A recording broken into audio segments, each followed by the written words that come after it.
நான் பிரெஞ்சு நாட்டில் பிறக்கல.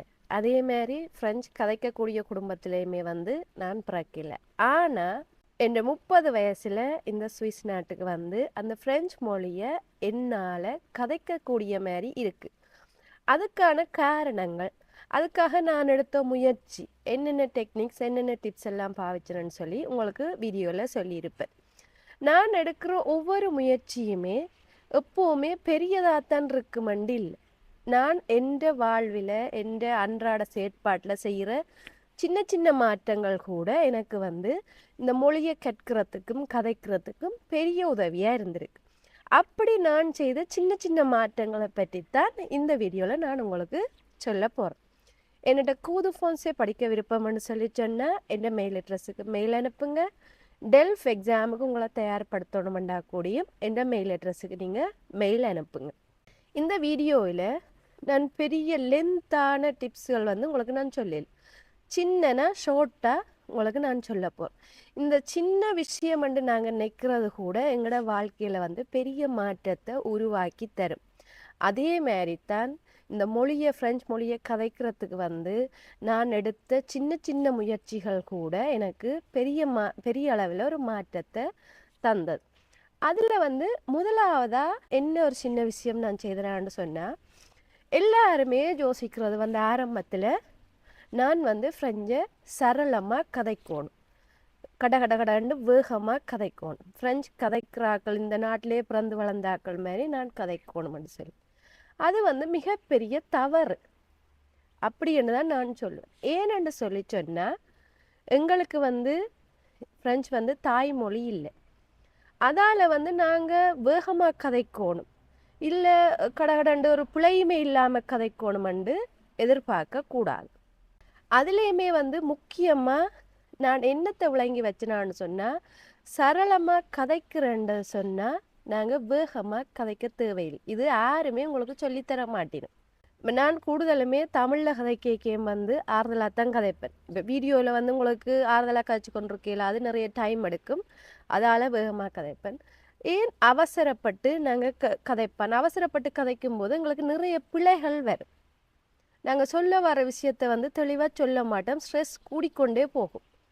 அதால் எந்த ஒரு விஷயத்தையுமே நாங்கள் ஆரம்பத்தில் கதைக்க போகிறோம்னு சொல்லி சொன்னால், பொறுமையாக நிதானமாக அழகாக எங்களோட கருத்துக்களை நாங்கள் தெளிவாக சொல்லலாம். இது முதலாவது விஷயமாக நான் விளங்கி கொண்டது.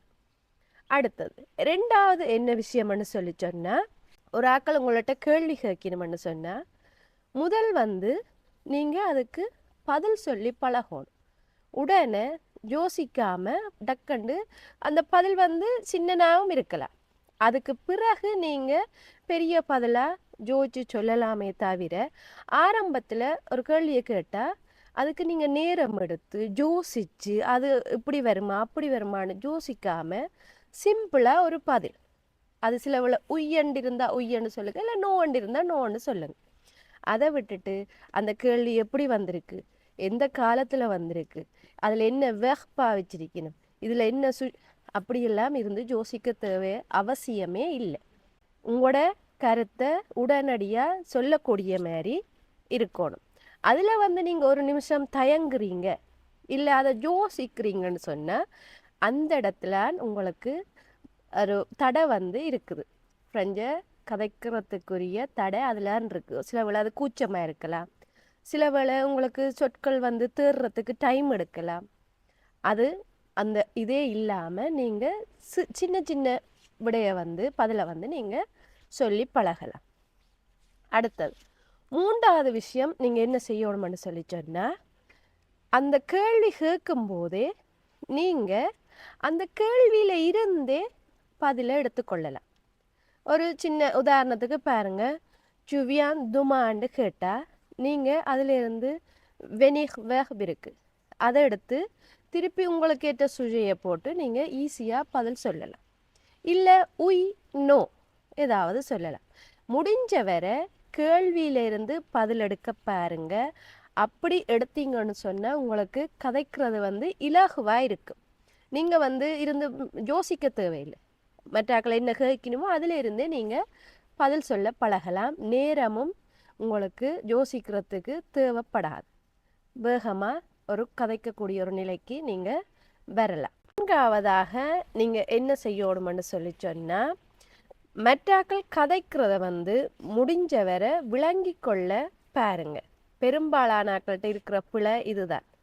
நாங்கள் அவை கதைக்கிறத உன்னிப்பாக கவனிக்காமல் விளங்கி கொள்ளாமல் அவசரப்பட்டு பதில் சொல்லி நானும் வேகமாக கதைக்கணும், அவையோட நிலையிலே நானும் இருக்கிறேன்ன்றதை தெரியப்படுத்தணுமென்றதுக்காக ஒரு ஆர்வத்தில் வேகமாக அவை கதைச்சு முடிக்க முதலே நீங்கள் கதைக்க தொடங்கிடுவீங்க. சில வேளை நான் யோசிச்சு வச்சதெல்லாம் மறந்து போயிடுவேன் என்ற ஒரு அர்த்தத்திலையும் நீங்கள் கதைக்க தொடங்கிடுவீங்க. அந்த பிள்ளையை நீங்கள் செய்யாதீங்க.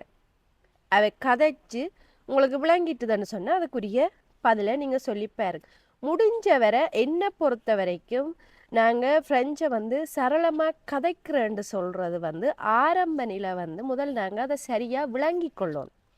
சரியாக விளங்கி கொண்டாத்தான் அதுக்குரிய எந்த பதிலே ஆகட்டும் எந்த கருத்தை ஆகட்டும் எங்களால் சரியாக சொல்லக்கூடிய மாதிரி இருக்கும். இதில் வந்து நீங்கள் கட்டாயம் தெளிவாக இருக்கணும். அடுத்தது அஞ்சாவது என்ன செய்யறான்னு சொன்னால், இது எல்லாமே சின்ன சின்ன டிப்ஸ் தான், ஆனால் பெரிய அளவிலான மாற்றத்தை உங்களுக்கு ஏற்படுத்தும். நீங்கள் இதை முடிஞ்சவரை ட்ரை பண்ணி பாருங்க. அஞ்சாவது வந்து நீங்கள் ஒரு நீவோ பேவை தாண்டின பிறகு நீங்கள் கூது ஃபான்ஸேலையோ இல்லை ஸ்கூல்லையோ எங்கே படித்தாலுமே அந்த விஷயத்தை வந்து வெளியில் கதைக்க போவீங்க. அந்த படித்த மாதிரியே கதைக்க போவீங்க. அது வந்து சில நேரத்தில் உங்களுக்கு சரியாக வராது. நீங்கள் படித்தது வேறையாக இருக்கும், வெளியில் கதைக்கிறது வேறையாக இருக்கும். அப்போ அதில் வந்து ஒரு குழப்பம் வரும். அதே மாதிரி என்ன செய்வீங்கன்னு சொன்னால், நீங்களே உங்களுக்குள்ளே ஒரு உணர்வு வரும், நான் சின்ன சின்ன வசனமாக கதைக்கிறேன், என்னால் கோர்வையாக தொடுத்து கதைக்க எழுதில்லை, குட்டி குட்டி வசனமாக ஒரு இதாக கதைக்கிறேன், எனக்கு உங்களுக்கே ஒரு திருப்தி இல்லாமல் இருக்கும். அதுக்கு நீங்கள் என்ன செய்யணும்னு சொல்லி சொன்னால், நீங்கள் நீ பேயாவை தாண்டின பிறகு கட்டாயம் இதை செய்யணும். நீங்கள் படிக்கிறது வேறு கதைக்கிறது வேறு, அதில் வந்து நீங்கள் தெளிவாக இருக்கணும். அதுக்கு நீங்கள் என்ன செய்யணும் கதைக்கிறதுக்குன்னு சொன்னால், சேகி பாருங்க, பார்த்துட்டு நான் எல்லாத்துலேயுமே எல்லா வீடியோலையுமே சொல்லியிருப்பேன் சேகை பாருங்க. இதில் வந்து என்ன செய்யணும்னு சொல்லி சொன்னால், அவை கதைக்கிறத நீங்கள் ஒவ்வொரு வசனமாக இருந்தாலும் சரி, இல்லை உங்களுக்கு ஒரு நாளைக்கு 5 வசனம் நீங்கள் ஞாபகப்படுத்துவீங்கன்னாலும் சரி, நீங்கள் அதை வந்து நோட் பண்ணி வைக்கணும். அதுக்குரிய என்ன அர்த்தம், அவ ஒரு செகையில் வந்து படமாக காட்டேக்க அவ ஒரு செயலை செய்யக்க அதுக்குரிய விஷயத்தை தான் கதை கேட்க வந்து அது உங்களுக்கு விளங்கி கொள்ளக்கூடிய மாதிரி இருக்குது. அப்போ அதை என்ன செய்யணும், எழுதி வச்சு அதே மாதிரி நீங்கள் கதைச்சி பழகணும். அதே விஷயத்தை அதே வசனத்தை வந்து நீங்கள் கதைச்சி பழகிட்டு உங்களுக்கண்ட ஒரு சிச்சுவேஷன் வரும். என்னென்னு சொன்னால், செகைன்றது அன்றாடம் நடக்கிற ஒரு பிரச்சனை, ஒரு குடும்பத்தில் நடக்கிற கதை, இல்லை ஒரு காதலர்கள் நடக்கிற விஷயம், அதுகளைத்தான் எடுத்து காட்டுவீங்க. அது வந்து உங்களுக்குமே நடக்கும். அப்படி நடக்கும்போது நீங்கள் வந்து அதை கதைச்சி பழகணும். இல்லை ஒரு கடைக்கு போய்க்க ஒரு 2 பேருக்கு இடையிலான ஒரு கதை, இல்லை ஒரு முரண்பாடு, அப்படியான வாக்கியங்கள் எல்லாத்தையும் நீங்கள் எடுத்து நீங்கள் சொல்லி சொல்லி பார்க்கணும். முடிஞ்ச வர எவ்வளோத்துக்கு நீங்கள் சொல்லி பார்த்து பயிற்சி செய்கிறீங்களோ அவ்வளவு உங்களால் சரளமாக கதைக்கக்கூடிய மாதிரி இருக்குது. ஃப்ரெஞ்சு கதைக்கிறதுக்கு வந்து ஃப்ரெஞ்சு நாட்டிலான் பிறந்திருக்கணுமெண்டு இல்லை, ஃப்ரெஞ்சு கதைக்கிற குடும்பத்திலான் பிறந்திருக்கணுமெண்டு இல்லை. நானெல்லாம் இங்கே வந்து ஃப்ரெஞ்சு ஸ்கூலுக்கே போனதில்லை, குது ஃபான்ஸே படிச்சிருக்கிறேன் தான். இந்த கட்டாய கல்விக்கெல்லாம் போனதில்லை. ஏன்னா 30 வயசு ஸ்கூலில் சேர்க்க மாட்டேன். ஆனால் எங்களாலையும் கதைக்க முடியும், எங்களாலையும் மற்றவர்களோட உதவியை நாடாமல் எங்களோட தேவைகளை வந்து நிறைவேற்ற முடியும். அந்த இது எனக்கு மட்டுமில்லை, உங்களாலேயும் முடியும். இப்படி சின்ன சின்ன விஷயங்கள்ல இருந்து நீங்கள் மாற்றத்தை கொண்டு வந்தீங்கன்னு சொன்னால் உங்களால் பெரிய அளவில் ஃப்ரெஞ்சு கதைச்சு சரளமாக எல்லாரோடையும் கதைக்கக்கூடிய மாதிரி இருக்கும்.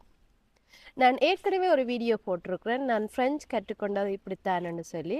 அந்த லிங்க் வந்து ஃபர்ஸ்ட் கமெண்டில் கொடுக்குறேன், நீங்கள் போய் பாருங்கள்.